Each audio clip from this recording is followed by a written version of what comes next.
Hi, Jenny. How are you? I'm doing good. How about you? I'm doing good. Um, Thank you for meeting me today. I know the kids are in school right now, so it's probably easier to just talk, you and I. Yeah, it is. It's easier for me. Okay, that's good. So how are things going with Mary? I know you said you had something you wanted to talk about. Yeah, so I think we've talked about it before. Mary doesn't really like it when people get hurt. It just makes her upset. And so recently, this past weekend, her grandpa came up from Texas, but he had knee surgery recently, so Hmm. he's still he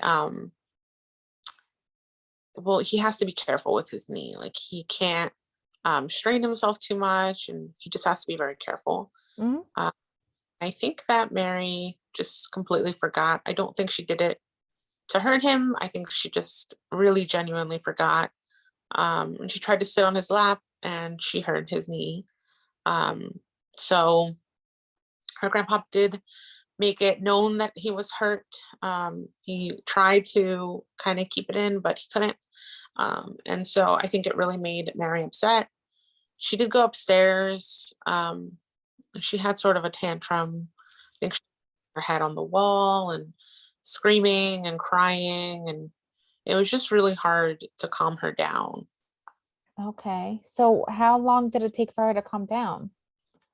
So I think that it took at least like 15 minutes for her to just start um, being able to talk about it and not talk through tears and kind of almost not be understood. So it did take a while to get her to calm down and say what she wanted to say. Okay. Now did you try and go to talk to her while she was still crying and screaming? Um, so not for the first few minutes. I kind of just let her get it out because this has been a pattern in the past.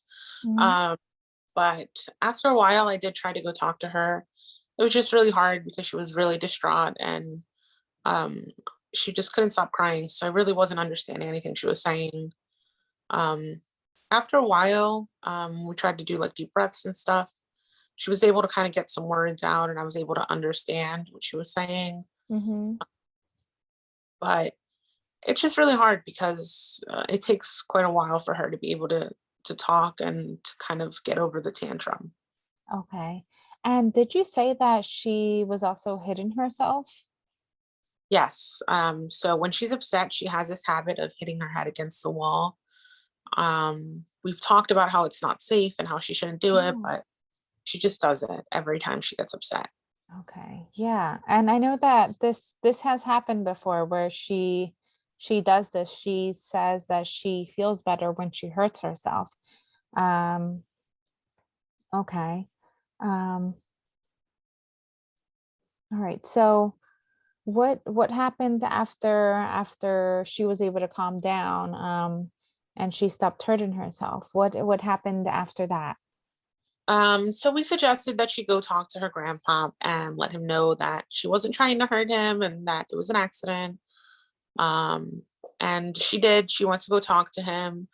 Um, but I think that for her, it's not enough just to say sorry. She almost wants to like take back time and not have it done. So it was just hard because she was still upset even after she said sorry and her grandpa let her know that it was okay. Um, for her, it wasn't 100% okay. Yeah. Yeah, well that's a lot of the anxiety displaying itself in the form of, her behaviors. So I have been thinking this for a while, and I know that this can be hard for many families, and I think right now would probably be a good time to bring it up. Um, I wanted to suggest, maybe getting a psych evaluation for Mary. This can be done here at this location. You would just go and speak to a psychiatrist. The psychiatrist would evaluate her.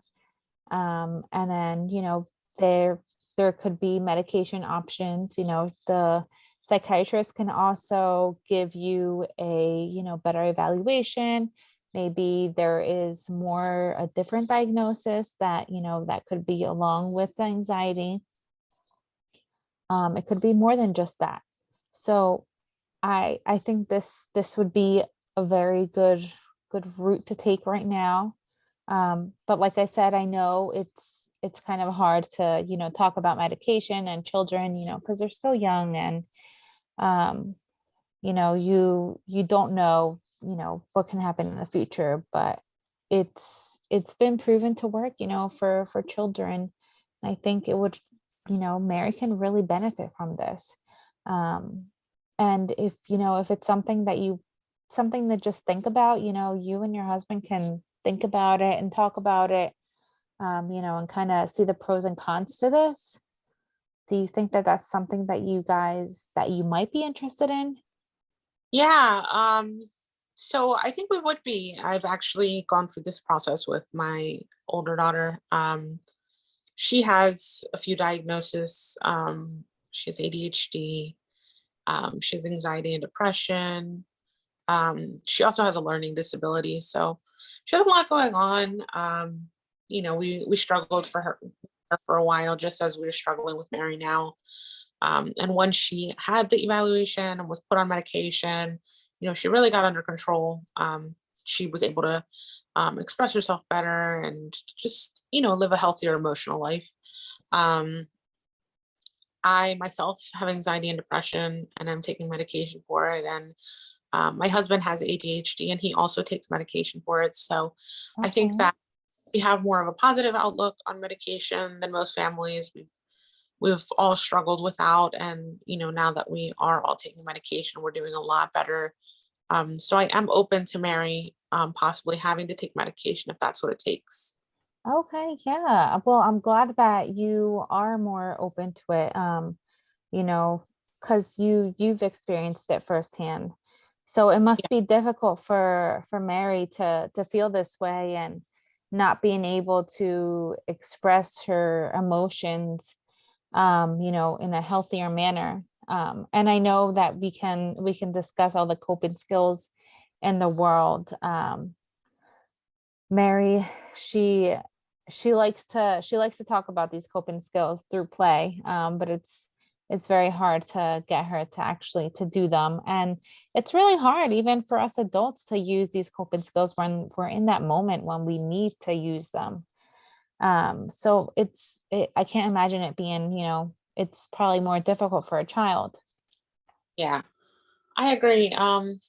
Yeah, I think she's really struggling right now. So I think we're at the point where we're really willing to try anything, as long as it, may be able to help her.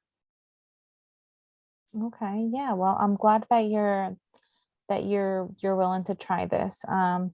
So just talk to your husband about it, and hopefully, he will also be on the same page, and we can start this process sooner than later. And I can help you guys set that up. Okay. Once you tell me you agree to it. Is there anything else that you wanted to bring up? Um, No, I don't think so. I mean, I was just really looking to see what our options were with Mary. So, um, I mean, I'm glad that the eval's an option and that maybe she will be able to be on medication.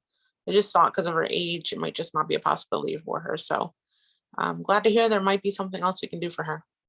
yeah, yeah. And I a few weeks ago, I'm not sure if you remember, we had a session where Mary was, she kind of went through the same thing, the big changes of emotions. She didn't know how to express herself. She was just screaming and crying, not in session, but you explained the situation that something happened at home. And we talked about using a word that maybe Mary can signal to you or dad, that she is starting to have a problem, that she is starting to get escalated. So maybe try and give Mary that reminder to use her safe word.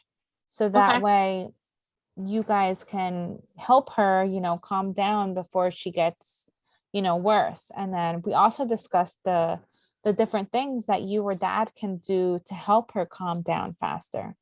So I do remember she said that it would be okay to hug her, you know, to help her calm down. And she did say that she might fight it, but she really thinks that that squeezing will help her. Okay. Yeah, I mean, we're definitely going to keep trying the techniques to help de-escalate her, but in the meantime, and hopefully we can get this figured out for Mary. Yeah, okay. Well, then I will see you guys next week. Um, and we'll talk about it then, and hopefully, you know, you might have an answer by then, and if not, that's okay too. Okay. Well, thank you. Yeah, no problem. Have a good day. Thanks, you too. Thanks.